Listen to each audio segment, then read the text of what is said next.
Hello students, my name is Atulya Kumar, Assistant Professor BVD ITM Lucknow. Today we are going to study about Hooke's law. In this lecture series we are studying Introduction to Solid Mechanics.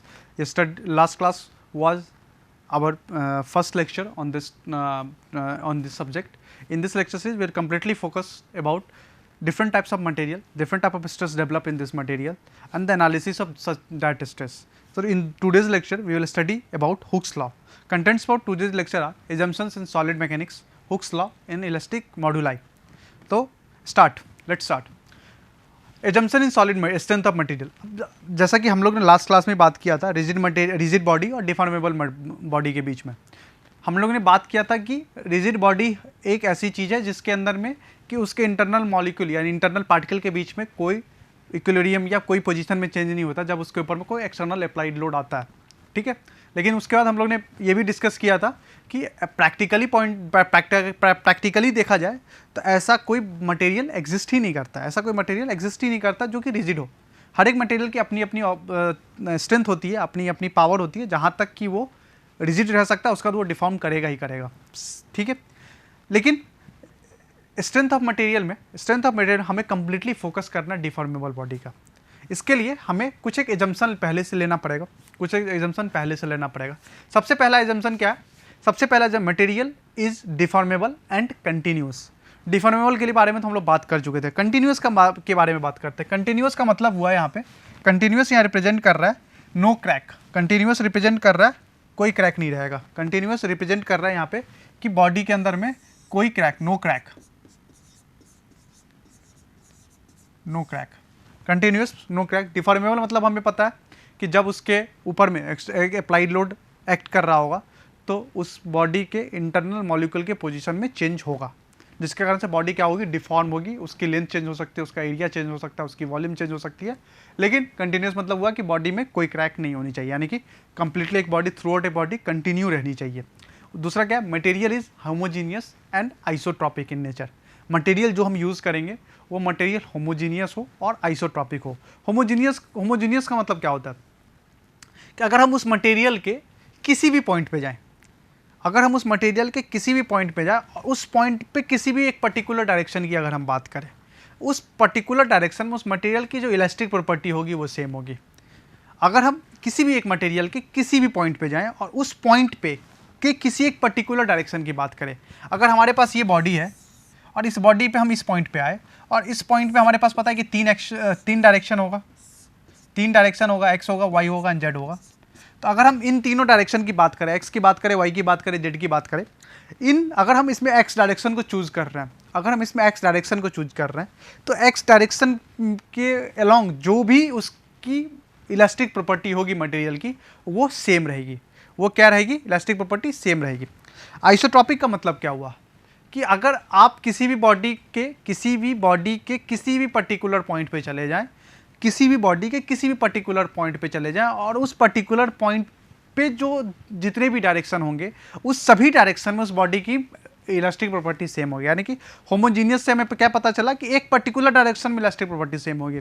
Isotropic हमें क्या बता रहा है कि आप किसी भी point पे चले जाए, उस पॉइंट पे जितने भी डायरेक्शन होंगे सभी डायरेक्शन में आपके मटेरियल की इलास्टिक प्रॉपर्टी सेम होगी। यानी कि आइसोट्रॉपिक और होमोजीनियस को अगर हम कंबाइन कर दें, होमोजीनियस प्लस आइसोट्रॉपिक कर दें, इसका सिंपल सा मतलब हुआ कि हम किसी भी बॉडी में कहीं पे भी चले जाएं, किसी भी डायरेक्शन में चले जाएं, उस डायरेक्शन के अलॉन्ग उस मटेरियल की इलास्टिक प्रॉपर्टी क्या होगी? सेम होगी। चाहे हम इस पॉइंट पे आ जाएं, यहाँ पे आ जाएं, इस डायरेक्शन की बात करें, चाहे वो एक्स हो, वाई हो, जेड हो, जिस भी डायरेक्शन की हम बात करें, यहाँ पे सभी डायरेक्शन में इसकी इलास्टिक प्रॉपर्टी क्या होगी? सेम होगी। सेकेंड एजम्पशन, जो थर्ड एजम्पशन जो है वो है कि सेल्फ वेट, मटेरियल की जो सेल्फ वेट या डेड लोड बोल सकते हैं उसको, of the member are neglected. Self weight का मतलब क्या होता है कि हर एक मटेरियल की अपनी डेंसिटी होती है, वाटर की हमें डेंसिटी पता है 1000 kg पर मीटर की, कंक्रीट की डेंसिटी हमें पता है 24 न्यूटन पर mm स्क्वायर। तो हर एक मटेरियल की क्या है? अपनी अपनी डेंसिटी होती है, उस डेंसिटी के कारण वो सरफेस पे कोई ना कोई लोड लगा रहा होगा due to gravity, virtue of gravity की वजह से। लेकिन स्ट्रेंथ ऑफ मटेरियल के एनालिसिस में हमें ये ऑब्जर्व करना है या ये एज्यूम करना है कि self weight of material is neglected. हमें सेल्फ वेट मटेरियल का नेग्लेक्ट नहीं करना है। तो क्या कंसीडर करना है, उस मटेरियल पे आने वाला जो भी लोड होगा हम सभी लोड को कंसीडर करेंगे, चाहे वो कंप्रेसिव लोड आ रहा होगा, उसके अंदर में मोमेंट आ रहा होगा, टॉर्शन आ रहा होगा, जो भी आ रहा होगा हम सभी लोड को कंसीडर करेंगे सिवाय उसके डेड लोड यानी कि सेल्फ वेट को। दूसरा क्या है, superposition principle is valid. Superposition principle मतलब क्या हुआ, summation of F X and summation of Y, मतलब एक डायरेक्शन के अलावा अगर हम फोर्स का समेशन कर दे इक्वल टू 0 तो बाकी सारे फोर्स जो अननोन फोर्सेस होते हैं वो निकल जाते हैं। तो सुपरपोजिशन प्रिंसिपल वैलिड है, क्यों? क्योंकि यहाँ पे हुक्स लॉ वैलिड होता है। Hooke's law valid, Hooke's law क्या होता है आज ही के लेक्चर में हम लोग आगे पढ़ेंगे। तो superposition is valid because Hooke's law is valid. Next बात है engineering stress and strain considered. यहाँ पे सिर्फ engineering stress and strain consider किया जाएगा, true stress and strain consider नहीं किया जाएगा। तो यहाँ पे एक नया टर्म आ गया engineering stress and true stress. मतलब क्या हुआ, दोनों में डिफरेंस क्या है? देखिए ट्रू मतलब क्या हुआ, ओरिजिनल, जो ओरिजिनल में होना चाहिए। क्या होना चाहिए, हमें पता है कि लास्ट क्लास में हम लोग ने पढ़ा था कि स्ट्रेस इक्वल टू क्या होता है, लोड अपॉन एरिया होता है। जब हम बॉडी पर लोड लगाते हैं तो हमें पता है डिफॉर्मेबल बॉडी है तो वो डिफॉर्म हो रहा होगा, डिफॉर्मेबल बॉडी है तो वो डिफॉर्म हो रहा होगा। ठीक है, डिफॉर्म हो रहा होगा इसका मतलब क्या हो रहा होगा कि उसके डायमेंशन में चेंजेस हो रहा होगा। इसका मतलब क्या हुआ, उसके एरिया में भी चेंज हो रहा होगा। तो अगर आप इंजीनियरिंग स्ट्रेस की बात करें तो इंजीनियरिंग स्ट्रेस की बात करें तो यहाँ पे हम क्या करते हैं, पी अपॉन ओरिजिनल एरिया या इनिशियल एरिया लिख सकते हैं। ओरिजिनल एरिया नहीं लिख के हम इनिशियल एरिया लिख सकते हैं। यहाँ पे इनिशियल एरिया, ये क्या हो गया, ये हो गया इंजीनियरिंग स्ट्रेस। ट्रू स्ट्रेस की बात करें, सिग्मा ट्रू की बात करें तो ट्रू स्ट्रेस में होता है लोड, तो वही रहेगा। एरिया क्या होगा, अभी का जो एरिया है लोड डिफॉर्म होने के बाद का जो एरिया है, यानी कि एरिया कौन सा, डिफॉर्म्ड एरिया, ये हो गया ट्रू स्ट्रेस। क्योंकि एरिया बढ़ सकता है घट सकता है, उसके हिसाब से हमारा क्या होगा, स्ट्रेस भी वेरी कर सकता है। अगर एरिया घट रहा होगा तो स्ट्रेस बढ़ रहा होगा, एरिया बढ़ रहा होगा तो स्ट्रेस घट रहा होगा, वाइस वर्सा केस है। तो हम स्ट्रेंथ ऑफ मटेरियल में किसकी बात करेंगे, सिर्फ और सिर्फ हम लोग इंजीनियरिंग स्ट्रेस की बात करेंगे। ट्रू स्ट्रेस को हम क्या करेंगे, कंप्लीटली इग्नोर कर देंगे। ट्रू स्ट्रेस पे हम लोग कोई डिस्कशन नहीं करेंगे, कोई एनालिसिस नहीं करेंगे। ठीक है, उसके बाद बात आती है इलास्टिसिटी क्या होती है। इलास्टिसिटी क्या होती है, तो इलास्टिसिटी और प्लास्टिसिटी हम लोग ने कल के क्लास में डिस्कस किया था, एक बार फिर से हम लोग डिस्कस कर लेते हैं कि इलास्टिसिटी मटेरियल की वो टेंडेंसी होती है जिससे कि मटेरियल अपने शेप को रिगेन कर लेगा जब उसके ऊपर से अप्लाइड लोड रिमूव कर दिया जाए। Elasticity is a tendency of a solid material to return to their original shape after being force applied to them after removal of force। मतलब जब उसके ऊपर से हम फोर्स को रिमूव करेंगे तो अगर उस केस में जब वो अपने ओरिजिनल शेप में रिगेन ओरिजिनल शेप में आ जाए तो हम उसको क्या बोलेंगे, उस मटेरियल को बोलेंगे इलास्टिक मटेरियल और उस प्रॉपर्टी को बोलेंगे इलास्टिसिटी। ठीक है, तो एग्जाम्पल की बात करें तो एग्जाम्पल में हम रबर बैंड की बात करते हैं। रबर बैंड, हम लोग रबर बैंड को दो उंगली के बीच में उसको खींचे, अगर उसको पुल करेंगे तो वो डिफॉर्म, वो पुल हो जाएगा। लेकिन जैसे ही हम अपनी दोनों उंगली के बीच में उसको छोड़ देंगे तो वापस से वो क्या होगा, अपने शेप में आ जाएगा। तो वो क्या है, वो इलास्टिसिटी मटेरियल को बताता है। और एग्जांपल होता है स्टील वायर होते हैं, स्प्रिंग्स होते हैं, ये सभी क्या इलास्टिक मटेरियल का एग्जाम्पल है। ये सभी क्या इलास्टिक मटेरियल का एग्जाम्पल है। इलास्टिक लिमिट क्या होती है, इलास्टिक लिमिट का मतलब होता है कि मटेरियल जब तक अपने इलास्टिक नेचर को शो कर रहा है। इलास्टिक लिमिट का मतलब हुआ कि मटेरियल जब तक अपने इलास्टिक नेचर को यानी कि इलास्टिक बिहेवियर को शो कर रहा है उस लिमिट तक, उस स्ट्रेस की वैल्यू तक, वो उस स्ट्रेस की वैल्यू को हम क्या बोलेंगे, इलास्टिक लिमिट। एक पर्टिकुलर लिमिट होगा ना तभी तक मटेरियल, जैसे कि हम लोग रबर बैंड की एग्जांपल लेते हैं। रबर बैंड को हम लोग खींच रहे हैं, खींच बहुत ज़्यादा खींच रहे हैं। जब आप बहुत ज़्यादा खींचेगा तो देखिएगा कि उसके जो टॉप सरफेस है ना वहाँ से वो टूटना चालू हो रहा होगा, टूटना चालू, मतलब इसका मतलब क्या हुआ, अब उसके अंदर इलास्टिसिटी नहीं बची है। ठीक है, तो इलास्टिक लिमिट का मतलब क्या हुआ कि उस स्ट्रेस की लिमिट जहाँ तक मटेरियल जो है वो इलास्टिक बिहेवियर अपना शो कर रहा होगा, उसके बाद जब जैसे ही हम लोड हटाएंगे अपना इलास्टिक बिहेवियर भी वो खो देगा। ठीक है, ये डिपेंड करता है डिफरेंट टाइप्स ऑफ मटेरियल पे, मटेरियल टू मटेरियल ये वेरी करता है, एक फिक्स रेंज में नहीं रहता। ठीक है, अब बात करते हैं हुक्स लॉ क्या होता है। सबसे इंपॉर्टेंट एजम्पशन जो था वो हुक्स लॉ भी था। तो हुक्स लॉ क्या होता है, हुक्स लॉ बोलता है according to Hooke's law stress is directly proportional to strain within its proportionality limit, within its proportionality limit. ध्यान से सुनिएगा, ये टर्म बहुत ही जरूरी होता है कि सभी को, मैक्सिमम बच्चों को तो ये पता होता है कि stress is directly proportional to strain, लेकिन लास्ट में वो एक चीज़ भूल जाते हैं, प्रोपोर्शनैलिटी लिमिट तक। ये टर्म बहुत इंपॉर्टेंट टर्म है, इसके बिना डेफिनेशन जो होता है हुक्स लॉ का वो कंप्लीट नहीं होता है। Hooke's law state strain is directly proportional to strain, stress is directly proportional to strain within its proportionality limit. ठीक है, तो अब ये प्रोपोर्शनैलिटी लिमिट क्या होता है? प्रोपोर्शनैलिटी लिमिट का मतलब हुआ कि जब तक मटेरियल एक स्ट्रेट लाइन फॉलो कर रहा है, जब तक एक मटेरियल स्ट्रेट लाइन, यानी कि जितना हम स्ट्रेस बढ़ा रहे हैं, जितना स्ट्रेस बढ़ा रहे हैं उतना ही अगर स्ट्रेन बढ़ रहा है, उसी के साथ स्ट्रेन बढ़ रहा है, तो उस लिमिट को हम लोग क्या बोलते हैं? प्रोपोर्शनल लिमिट बोलते हैं। मतलब एक दूसरे के प्रोपोर्शन में वो बढ़ रहे हैं, जैसे जैसे हम लोड बढ़ा रहे हैं उसी हिसाब से, उसी रेट से हमारा स्ट्रेन भी बढ़ता चला जा रहा है, उसको हम लोग बोलते हैं प्रोपोर्शनैलिटी लिमिट। यानी कि हुक्स लॉ कहाँ तक वैलिड है? हुक्स लॉ बस प्रोपोर्शनैलिटी लिमिट तक ही वैलिड है। कभी कभी कुछ मटेरियल के केस में वो इलास्टिक लिमिट तक भी वैलिड होते हैं, लेकिन मैक्सिमम केस में अगर डेफिनेशन की बात करें, जो ओरिजिनल डेफिनेशन है वो है कि stress is directly proportional to strain within its proportionality limit. ठीक है, उसके बाद हम लोग जनरली जो मटेरियल यूज़ करते हैं, हम लोग आरसीसी अपने कंस्ट्रक्शन में वो स्टील यूज़ करते हैं, और स्टील में जो सबसे डक्टाइल मटेरियल होता है वो होता है माइल्ड स्टील, सबसे डक्टाइल बट, क्योंकि उसमें कार्बन कंटेंट क्या होता है? बहुत ही कम होता है। तो कार्बन कंटेंट कम होने के कारण उसकी स्ट्रेंथ तो कम होती है, लेकिन उसमें डक्टिलिटी ज़्यादा होती है, या डक्टिलिटी यानी कि डिफॉर्मेबिलिटी ज़्यादा होने की चांसेस रहते हैं, ज़्यादा डिफॉर्म हो सकता है। इसीलिए अगर आपको स्ट्रेस स्ट्रेन की एनालिसिस करनी होती है तो माइल्ड स्टील को ही हम एज एग्जाम्पल एनालिसिस का, माइल्ड स्टील को ही एज अ मटेरियल एग्जाम्पल हम लोग उसके एनालिसिस करते हैं।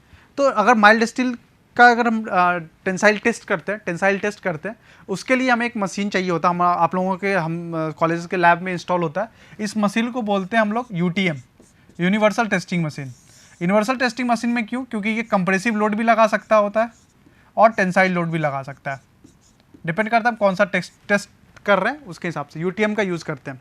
इसे हमारे पास एक स्पेसिमेन होता है जो स्पेसिमेन माइल्ड स्टील का बना होता है, और ये स्पेसिमेन का डायग्राम है, आप देख सकते हैं। ये क्या है? स्पेसिमेन का डायग्राम है।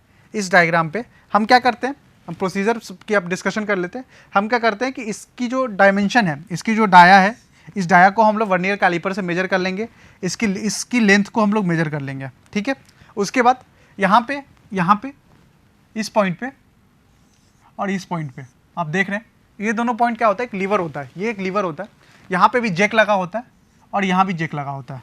और हम क्या करते हैं, ये जो हमारा जो सैंपल होता है, हम इस सैंपल को इसमें फिट कर देते हैं, कुछ इस तरीके से फिल कर देते हैं। ठीक है, इस तरीके से फिल कर देते हैं, जिसमें से ये जो लोअर वाला पोर्शन रहता है ये फिक्स रहता है, ये अपनी जगह से नहीं हिलेगा। अपर वाला पोर्शन जो होता है, अपर वाला जो लीवर होता है वो मूव करता है, यानी कि वो ऊपर की तरफ जाएगा, टेंसाइल मतलब पुल करेगा। तो ये जैसे ही इस पर जैक पे इंसर्ट होगा कुछ इस तरीके से, तो नीचे वाला पोर्शन क्या, ये फिक्स है, ये नहीं आ जाएगा, ये पोर्शन जाएगा। तो ये इसको क्या करेगा? ऊपर पुल करना चाहेगा, खींचना चाहेगा, जिसके कारण से ये टेंसाइल लोड पे जा रहा होगा। एक ऐसा टाइम आएगा कि हमारा मटेरियल कुछ इस तरीके से फेल करेगा, कुछ इस तरीके से, यानी कि ये फेलियर को हम लोग क्या बोलते हैं? कप कोन फेलियर बोलते हैं, कप कोन फेलियर देखने को मिलते हैं। तो लेकिन ये फेलियर से पहले हमें क्या करना है कि जैसे जैसे हम अपनी लोड बढ़ाएंगे, एक फिक्स रेट से लोड बढ़ाएंगे। सपोज करते हैं कि हम 10 न्यूटन पर mm स्क्वायर से हम लोड बढ़ाते चल रहा है। तो जैसे ही हम 10 से 20 न्यूटन mm स्क्वायर पे जाएंगे, तो हम क्या करेंगे? वर्नियर कैलिपर लेंगे अपना, और हम इसकी बॉडी की डिफॉर्मेशन मेजर कर लेंगे। फिर जब 20 से 30 पे जाएंगे, तो फिर हम वर्नियर कैलिपर की हेल्प से हम इसमें डिफॉर्मेशन, वर्नियर कैलिपर इसलिए क्योंकि डिफॉर्मेशन बहुत कम आता है, इसलिए वर्नियर कैलिपर यूज़ करना जरूरी रहता है ताकि एक्यूरेसी मेंटेन रहे। तो हम लोग जैसे जैसे इस पर लोड की इंटेंसिटी बढ़ाते जाएंगे, हम उसके अगेंस्ट में जो डिफॉर्मेशन आ रहा होगा हम उसे नोट डाउन करते हुए चलेंगे। तो हमारे पास एक डेटा तैयार हो जाएगा लोड वर्सेस डिफॉर्मेशन का, और अगर हम स्ट्रेन की बात करें तो लोड अपॉन एरिया कर देंगे, तो हमें वहाँ से स्ट्रेस में निकल सकता है। अगर आप लोड लगा रहे हैं, अगर स्ट्रेस से इंक्रीज कर रहे हैं तो कोई बात ही नहीं है, तब तो स्ट्रेस डायरेक्ट है। डिफॉर्मेशन हमें पता है, ओरिजिनल लेंथ हमें पता है, तो वहाँ से हमें स्ट्रेंथ की वैल्यू मिल जाएगी। यानी कि टेक्निकली देखा जाए तो हमारे पास स्ट्रेस और स्ट्रेंथ दोनों की वैल्यू इससे मिल जाएगी, और उस स्ट्रेस की भी वैल्यू मिल जाएगी जहाँ पे ये मटेरियल क्या हो रहा था? फेल हो रहा था। उस मटेरियल यानी कि उसको हम लोग बोलेंगे अल्टीमेट लोड, जिस पे ये फेल हो रहा होगा। उसके बाद हम क्या करेंगे? अपने ग्राफ पेपर पे एक ग्राफ पेपर लेंगे, और ग्राफ पेपर पे हम चार्ट प्लॉट करेंगे। और चार्ट कैसे देखने को मिलेगा? कुछ इस तरीके से देखने को मिलेगा। कुछ इस तरीके से देखने को मिलेगा। इस एक्सिस पे आप देख रहे हैं कि यहाँ पे पूरा का पूरा क्या है, स्ट्रेस है प्लॉट किया हुआ, और इस एक्सिस पे पूरा का पूरा क्या है, हमने प्लॉट कर रखा है, स्ट्रेन प्लॉट कर रखा है। एक्स एक्सिस पे क्या प्लॉट कर रखा है, एक्स एक्सिस पे हमने स्ट्रेन प्लॉट कर रखा है, और वाई एक्सिस पे हमने स्ट्रेस प्लॉट कर रखा है। हमने अपने चार्ट पेपर पे हर एक पॉइंट जो भी हमने रिकॉर्ड किया था अपने लैब के डेटा से हमने पॉइंट कर दिया और ये चार्ट फॉर्म किया। अब इस चार्ट में बहुत ही इंपॉर्टेंट आप लोगों को याद रखना है और समझना है कि ये जो मैंने जो मार्किंग किया हुआ इसके ऊपर में ये किस चीज़ को रिप्रेजेंट कर रहा है। तो ओ क्या है, ओ ऑरिजिन है, यहाँ से स्टार्ट कर रहा है, ठीक है, ऑरिजिन है। सबसे पहले हम बात करते हैं बीच में एक पॉइंट ले लेते हैं ए डैश, ओ से लेके ए डैश तक, ओ से लेके ए डैश तक, ओ ए डैश की बात करें या इधर नहीं, इधर की बात कर लेते हैं हम लोग। यहाँ से ओ ए डैश की अगर हम लोग बात कर लेते हैं, ओ ए डैश तक की जो लिमिट है, ओ ए डैश तक की जो लिमिट है, ओ ए डैश जो है ये रिप्रेजेंट कर रहा है प्रोपोर्शनलिटी लिमिट को। जहाँ तक हुक्स लॉ क्या था, हुक्स लॉ वैलिड था, हुक्स लॉ क्या है, वैलिड है। उसके बाद अगर हम ए की बात करें, ओ ए की बात करें, ओ ए जो है वो रिप्रेजेंट कर रहा है इलास्टिक लिमिट तक। इलास्टिक लिमिट का मतलब पता है हम लोगों को कि अगर हम ए पॉइंट्स तक, यहाँ तक मतलब इस स्ट्रेस की वैल्यू तक अगर हम सिग्मा ई रिप्रेजेंट कर रहे होंगे, इस स्ट्रेस की इलास्टिक लिमिट के स्ट्रेस तक की वैल्यू तक अगर हम लोड हटा देते हैं तो हमारा मटेरियल क्या होगा, अपने शेप को रिगेन कर लेगा, ठीक है। उसके बाद जब हम जैसे ही, यानी कि ये जो पूरा रीजन था, ये पूरा रीजन क्या बिहेव कर रहा है, ये क्या शो कर रहा है, ये पूरा रीजन ये इलास्टिक बिहेवियर शो कर रहा है, ठीक है, ये इलास्टिक बिहेवियर शो कर रहा है, ठीक है, ये पूरा रीजन, ओके। उसके बाद जैसे ही हम लोग ने लोड की वैल्यू ये पॉइंट से एक्सीड करा, यानी कि सिग्मा ई है हमें पता है, तो अगर हम यहाँ पे पी निकाले तो P equal to sigma E into A हो जाएगा, ठीक है। जैसे ही हम लोड पी से एक्सीड कराएं, यानी कि इलास्टिक लोड से जैसे ही लोड हमने एक्सीड कराया तो अब क्या होगा, अब इसके अंदर में डिफॉर्मेशन चालू हो जाएगा। कैसा deformation, plastic deformation. Plastic deformation के बारे में पता है कि प्लास्टिक डिफॉर्मेशन में लोड जो होता है वो अपने ओरिजिनल शेप में, बॉडी अपने ओरिजिनल शेप में नहीं आता है। तो अब हम क्या कर रहे हैं, अब हम पी से लोड बढ़ा रहे हैं। इस पॉइंट को हम लोग बोलते हैं अपर यील्ड पॉइंट। इस पॉइंट को हम लोग बोलते हैं अपर यील्ड पॉइंट। मतलब क्या होता है अपर यील्ड पॉइंट का मतलब क्या हुआ सर, ये तो आपने बता दिया कि सर अपर यील्ड पॉइंट, लेकिन अपर यील्ड पॉइंट का मतलब क्या, यील्डिंग मतलब क्या होता है, डिफॉर्मेशन स्टार्ट होना, परमानेंट डिफॉर्मेशन स्टार्ट होना। ए से बी तक जो था ये प्लास्टिक था, ए से बी तक जो नेचर था, ये जो रीजन आप बोल सकते हो, ये पूरा रीजन ये एक प्लास्टिक रीजन है, ये क्या, ये एक प्लास्टिक रीजन है, ठीक है, ये एक प्लास्टिक रीजन है। प्लास्टिक रीजन का मतलब क्या हुआ कि आप अगर अगर यहाँ पे कोई लोड आ रहा होगा, पीपी नाम लेते हैं इस लोड का, अगर यहाँ पे स्ट्रेस, यहाँ पे अगर कोई लोड आ रहा होता है, इस लोड का नाम पीपी हम लोग ले लेते हैं, पीपी ले लेते हैं। बेसिकली यहाँ तो स्ट्रेस आ रहा होगा, सिग्मा पी आ रहा होगा, अगर हम इसको एरिया से मल्टीप्लाई कर देंगे तो पीपी आ जाएगा।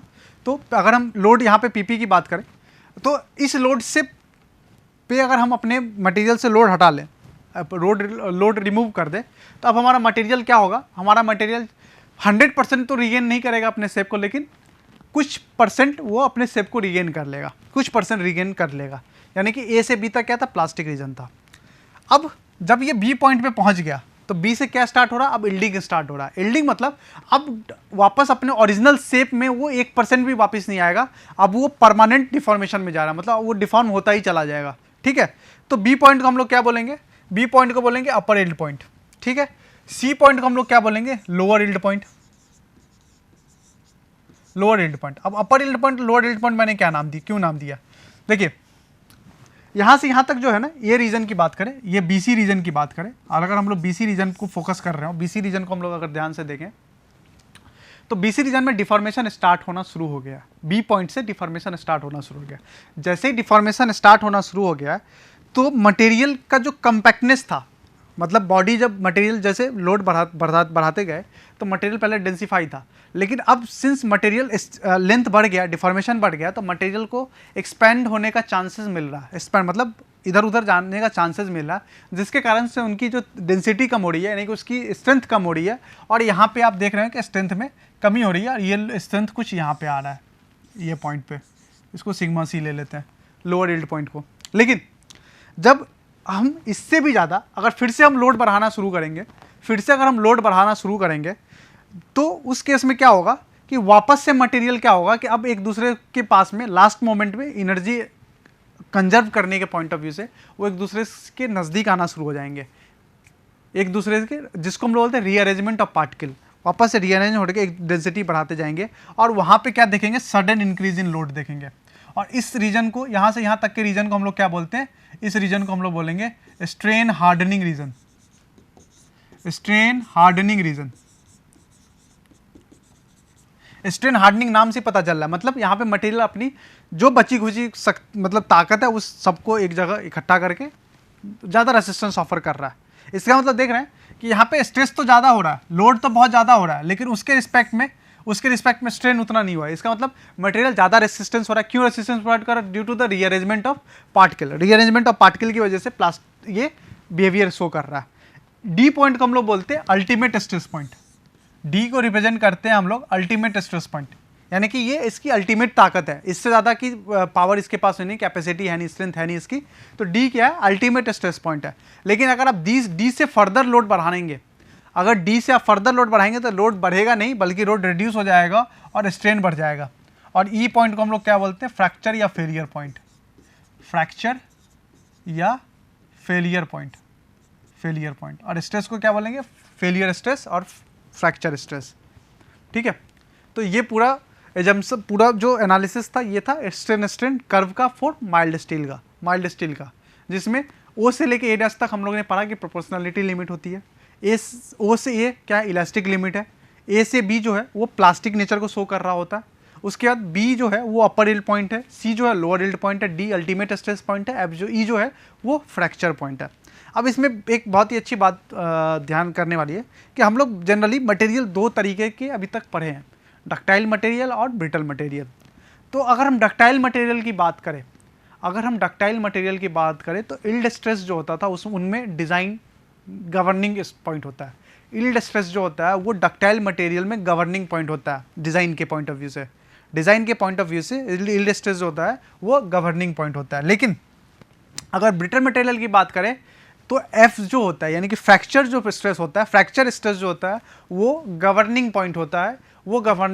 किसके लिए? डिज़ाइन के लिए। डक्टाइल मटेरियल की बात करें तो यील्ड स्ट्रेस क्या? गवर्निंग पॉइंट है। ब्रिटल मटेरियल की बात करें तो एफ, यानी कि फ्रैक्चर स्ट्रेस जो है वो गवर्निंग पॉइंट होता है। ठीक है, अब बात करते हैं मॉडुलस ऑफ इलास्टिसिटी की। मॉडुलस ऑफ इलास्टिसिटी क्या होता है? मॉडुलस ऑफ इलास्टिसिटी जो होता है वो होता है ratio of stress to strain. क्यों? कैसे? देखिए, हम लोगों ने अभी हुक्स लॉ में पढ़ा था कि sigma is directly proportional to strain. जब हम इस प्रोपोर्शनलिटी साइन को रिप्लेस करेंगे तो ई इक्वल टू, हमें पता है कि E equal to E into epsilon आ जाएगा। इसीलिए हम लोग इसको बोलते हैं, यानी कि अगर ई इक्वल टू लिखेंगे तो सिग्मा अपॉन एप्सिलॉन लिखेंगे, और ये सिग्मा जो है ये रिप्रेजेंट कर रहा है मॉडुलस ऑफ इलास्टिसिटी को। और अगर आप स्ट्रेस स्ट्रेन कर्व की बात करें, तो स्ट्रेस स्ट्रेन कर्व में अगर हम देखें, अगर ये स्ट्रेट लाइन यहाँ से यहाँ तक जा रहा है, अगर यहाँ के स्लोप की वैल्यू निकाले तो इसका स्लोप क्या हो जाएगा? इसका स्लोप भी हो जाएगा डेल्टा सिग्मा और डेल्टा एप्सिलॉन। ठीक है, तो ई इक्वल टू अगर निकलना चाहे तो हमें पता है कि सिग्मा इंटू एप्सिलॉन होता है, यानी कि delta sigma upon delta epsilon कर देंगे तो ये भी क्या हो जाएगा? मॉडुलस ऑफ इलास्टिसिटी निकाल सकता है, निकल रहा है, यानी कि रेशियो ऑफ स्लोप। अगर आप स्लोप की वैल्यू बात करें, मॉडुलस ऑफ इलास्टिसिटी क्या है? तो मॉडुलस ऑफ इलास्टिसिटी है slope of stress strain curve up to proportionality limit. ध्यान से सुनिएगा, slope of stress strain curve up to proportionality limit, उसको हम लोग क्या बोलते हैं? मॉडुलस ऑफ इलास्टिसिटी बोलते हैं। उसके बाद मॉडुलस ऑफ रिजिडिटी की बात करें, मॉडुलस ऑफ रिजिडिटी का मतलब होता है कि ratio of shear stress to shear strain,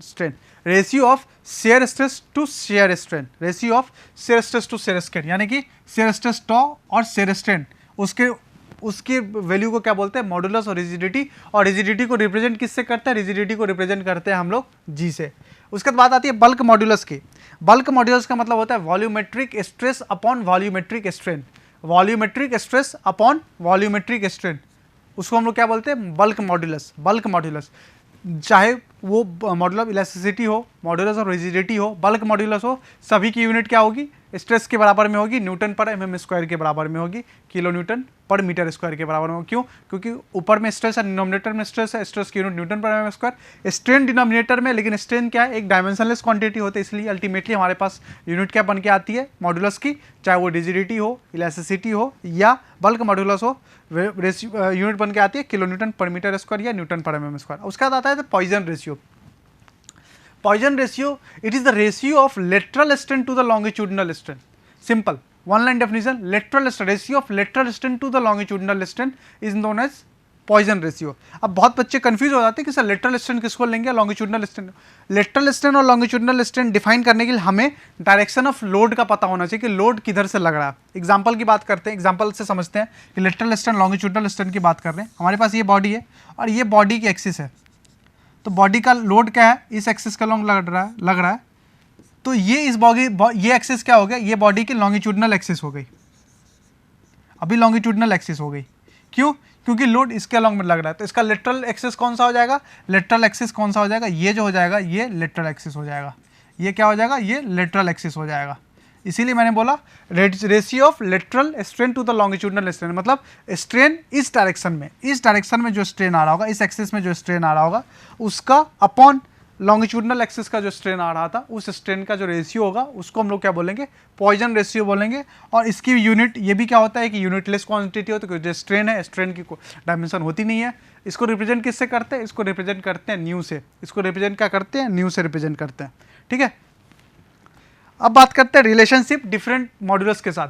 तो अगर हम लोगों को ई और जी के बीच में, यानी कि मॉड्यूलस ऑफ रिजिडिटी और मॉड्यूलस ऑफ इलास्टिसिटी के बीच में अगर रिलेशन निकालना है, तो ई इक्वल टू हम लिख सकते हैं 2g upon 1 plus mu, E equal to 2g into 1 plus mu.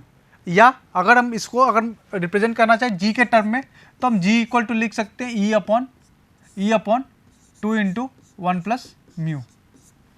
दोनों सही है, क्योंकि मैंने जस्ट क्या किया, ट्रांसफॉर्मेशन किया, E equal to 2g upon 1 plus mu.